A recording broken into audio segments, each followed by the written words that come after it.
Hello farmers, இன்னைக்கு வீடியோவில் எதை பற்றி போகிறோம்னா, நம்ம மல்லிகை செடிக்கு வித்யுத் பிராண்ட் ஃபில்டர் சாயில் ரெஞ்சு கொடுத்துருந்தோம். ஸோ அதோட ரிசல்ட்டை பற்றி தான் இந்த வீடியோவில் முழுசாக பார்க்க போகிறோம். ஸோ இப்போ நீங்கள் பார்க்கக்கூடிய மல்லிகை செடிகள் எல்லாத்துலேயுமே நீங்கள் பார்த்தீங்கன்னா தெரியும், பூஞ்சுற்று ஆரம்பிச்சிருந்துருக்கு. ஸோ இந்த பூஞ்சுற்று இந்த வித்யுத் பிராண்ட் ஃபில்டர் பயன்படுத்தினதுக்கு பிறகு ஆரம்பித்த பூஞ்சுற்று. ஸோ அந்த பூஞ்சுற்றில் இப்போ பூக்கள் உச்சத்தை தொட்டிருக்கு அப்படின்னு நம்ம குறிப்பிடலாம். ஏன்னா இப்போ பூக்கள் பூக்க ஆரம்பித்து கிட்டத்தட்ட ஒரு வாரம் ஆயிடுச்சு. ஸோ பொதுவாக ஒரு பூஞ்சுற்று ஆரம்பிச்சிச்சுன்னா பூக்கள் ஒவ்வொரு நாளுக்கும் கொஞ்சம் கொஞ்சமாக அதிகரிக்கும். ஸோ அது எந்த அளவுக்கு மகசூல் வருது அப்படிங்கிறது எந்த அளவுக்கு அந்த பூஞ்சுற்றில் தீவிரமாக மொட்டுகள் எடுத்திருக்கு அப்படிங்கிறத பொறுத்து தான் தெரியும். ஸோ நமக்கு பூக்கள் இப்போது ஒட்டுமொத்தமாக வந்திருக்கக்கூடிய பூக்களுக்கும் நம்ம அறுவடை செஞ்சுருக்கக்கூடிய பூக்களுக்கும் தோராயமாக ஒரு 30% பூக்களுக்கு மேலேயே அறுவடை செஞ்சிருச்சு ஒரு பூஞ்சுற்றில். அதாவது கால்வாசி பூஞ்சுற்றுக்கு மேலே நிறைவடைஞ்சிருச்சுன்னு குறிப்பிடலாம். ஸோ எவ்வளோ பூக்கள் இந்த உச்சத்தை தொடும்போது பறிச்சிருக்கு அப்படின்னு பார்க்கும்போது நமக்கு 2 கிலோ அப்படிங்கிற அளவுக்கு பறிச்சிருந்துருக்கு. ஸோ எத்தனை செடிகள் அப்படின்னு பார்க்கும்போது தோராயமாக இந்த வித்யுத் பிராண்ட் ஃபில்டர் நம்ம சாயில் ரெஞ்சிங் கொடுத்துருந்த மல்லிகை செடி மட்டும் ஒரு 160 செடிகள், நல்லா ஓரளவு பெரிய செடிகளாக இருக்கக்கூடிய செடிகளை வச்சு நம்ம சொல்கிறோம் ரஃபாக. ஸோ நமக்கு இருக்கக்கூடிய இந்த பெரிய செடிகள் ஒரு 170 சம்திங் வரும். அதில் ஒரு 160 சம்திங் பெரிய செடிகள் மகசூல் அதிகமாக எடுத்துருக்கு நம்ம குறிப்பிடலாம். ஸோ இந்த ரேஷியோவில் நமக்கு அதிகமான மொட்டுகள் பூத்துருக்கு. இதுவரை இந்த உச்சத்தை தொடுறது அதிகமான பூக்கள் எப்போ பூக்கும் அப்படின்னா, எல்லா செடியிலையும் ஒரே போல் அந்த 3 மொட்டு 5 மொட்டுகள் வந்துருக்கக்கூடிய மொட்டுகளில் சென்டராக இருக்கக்கூடிய முதல் பூ பூக்கும்போது ஆரம்பிக்கும். அண்ட் இது திருப்பி பூக்கள் டவுன்ஃபால் ஆகும். பூக்களோட அளவு கொஞ்சம் கொஞ்சம் குறையும். அதுக்கப்புறம் திருப்பி அந்த சென்டராக இருக்கக்கூடிய பூக்களை தாண்டி 2 மொட்டு 3 மொட்டு அந்த மாதிரி மீதமுள்ள பூக்கள் எல்லாம் கலப்பமாக கொஞ்சம் கொஞ்சமாக பூக்க ஆரம்பிக்கும். ஸோ இந்த மாதிரி பூக்க பூக்க பூக்களோட அளவு மறுபடியும் இன்க்ரீஸ் ஆகும், ஏறி குறையும். ஸோ இது நம்ம அந்த உச்சத்தை தொட்டதுக்கு பிறகு கூடி குறையும். சம்டைம்ஸ் அந்த உச்சத்தை தாண்டி கூட பூக்கள் பூக்கலாம். அது எந்த மாதிரி மொட்டுகள் எடுத்திருக்கு அப்படிங்கிறத பொறுத்து தான். ஏன்னா நம்ம கவாத்து செஞ்சு விடும்போதோ இல்லைனா மொத்தமாக தாவர வளர்ச்சி ஆரம்பிக்கும் போது சீரான வளர்ச்சியாக இருக்கும் பட்சத்தில் அதில் உச்சத்தை தொட்டதுக்கு பிறகு, அதாவது கொஞ்சம் கொஞ்சமாக பூக்கள் இன்க்ரீஸ் ஆகி உச்சத்தை தொடும். அதுக்கப்புறம் கொஞ்சம் கொஞ்சமாக டிக்ரீஸ் ஆகி பூக்கள் தொய்வு நிலை அடையும் அந்த பூஞ்சுற்றில். ஸோ அதை தாண்டி நம்ம பூக்கள் கூடி குறையும் போது அந்த பூஞ்சுற்று எப்படி இருக்குது அப்படிங்கிறது மொட்டுகள் எடுத்துருக்கு வேறுபட்டு எடுத்துருக்குன்னு நம்ம குறிப்பிடலாம். அதாவது ஒரு தாவர வளர்ச்சியில் முதல் கட்டமாக ஒரு பெருமளவு கொப்புகளும், 2ஆம் கட்டமாக ஒரு பெருமளவு கொப்புகளும் துளி வச்சுருந்துருக்கோம். ஸோ அதனால் இந்த பூக்கள் கூடி குறையும். ஸோ அது செடி ஸ்ட்ரெஸ்ஸுக்குள்ளாக இருக்கிறத பொறுத்தும், அண்ட் அதுக்கு கிடைக்கக்கூடிய உரம், அந்த செடி எந்த மாதிரி வளர்ச்சியில் இருக்குது அப்படிங்கிறது எல்லாத்தையுமே பொறுத்து அமையும். ஸோ இதில் நம்ம பயன்படுத்தக்கூடிய இந்த வித்யுத் பிராண்ட் ஃபில்டர் எந்த மாதிரி இன்ஃப்ளூயன்ஸ் பண்ணியிருக்கு அப்படின்னு பார்க்கும்போது, நம்ம கவாத்து செஞ்சதுக்கு பிறகு அந்த முதல் சுற்று பூக்கள், அதாவது கவாத்து செஞ்சதுக்கு பிறகு வரக்கூடிய முதல் சுற்று பூக்கள் இருக்கும்போது நம்ம வித்யுத் பிராண்ட் ஃபில்டர் அப்ளை பண்ணியிருந்தோம்.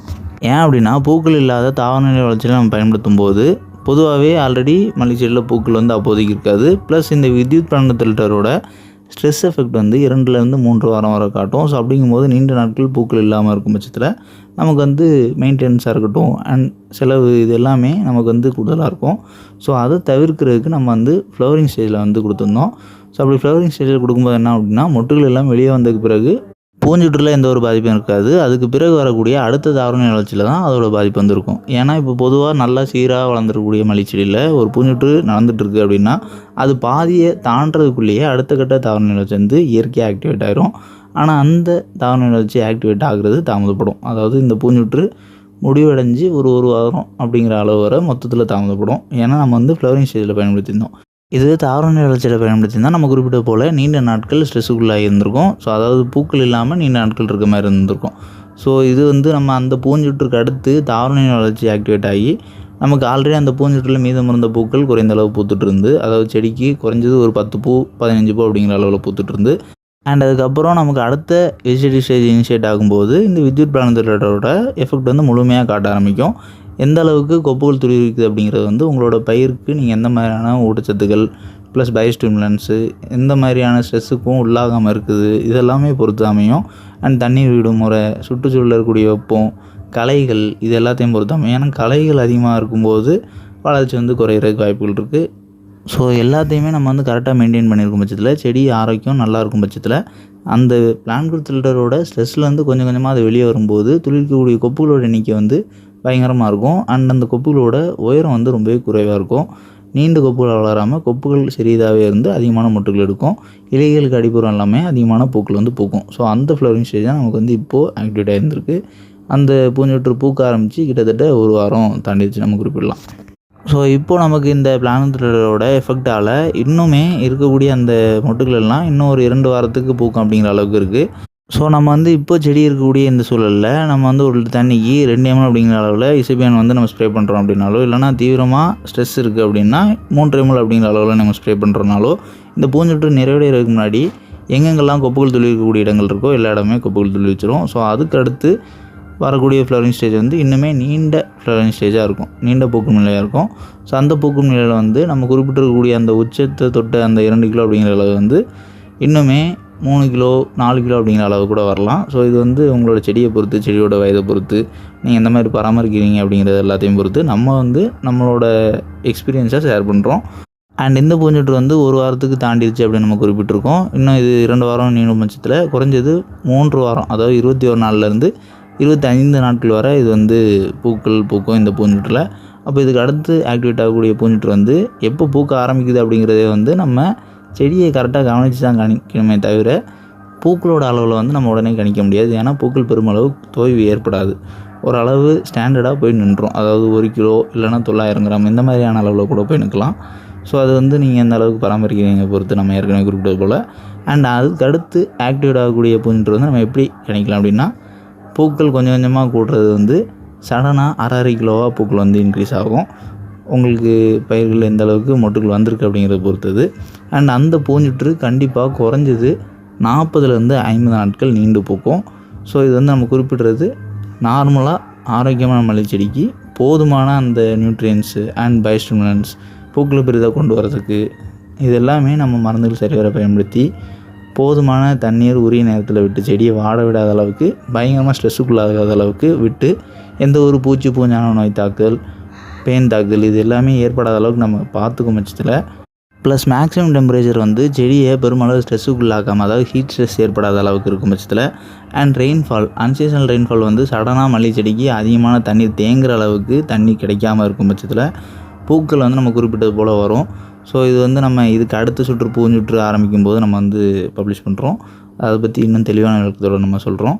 ஸோ இதில் வந்து அந்த பிளானத்தோட ஃபஸ்ட்டு ஃப்ளவரிங் ஸ்டேஜ் வந்து நம்ம வந்து இப்போ பார்த்துட்ருக்கோம். ஸோ இந்த ஃப்ளவரிங் ஸ்டேஜுக்கான நம்ம பிளானத்தோட வந்து எப்போ பயன்படுத்தினோம் அப்படின்னா, ஜூலை மாதம் 12ஆம் தேதி, 13ஆம் தேதி, 18ஆம் தேதி என்று பிரித்து 3 கட்டமாக நம்ம வந்து சாயில் ரெஞ்சு கொடுத்துருந்தோம்.